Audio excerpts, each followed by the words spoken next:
متقین کی زینت کا لباس مرحمت فرما، تاکہ میں عدل کو منتشر کروں، غصے کو ضبط کروں، آتش جنگ کو بجھا دوں، اختلافات کرنے والوں کو آپس میں ملا دوں، آپس کے اختلافات کی اصلاح کروں، نیکیوں کو عام کروں، برائیوں کی پردہ پوشی کروں، مزاج کو نرم رکھوں، کاندھوں کو جھکائے رکھوں، سیرت کو بہترین رکھوں، انداز سلوک کو پرسکون رکھوں، اخلاق کو پاکیزہ رکھوں، فضیلت کی طرف قدم آگے بڑھاؤں، فضل و کرم کو اختیار کروں، لوگوں کو سرزنش نہ کروں،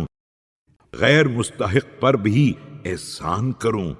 حرف حق کہوں چاہے کسی قدر مشکل کیوں نہ ہو، اور اپنی گفتار و کردار کی بھلائی کو کم سمجھوں اگرچہ وہ زیادہ ہو، اور شر کو زیادہ سمجھوں چاہے کسی قدر قلیل کیوں نہ ہو، وہ قول میں ہو یا عمل میں ہو، اور ان تمام صفات کو اطاعت کے دوام، جماعت کے الزام،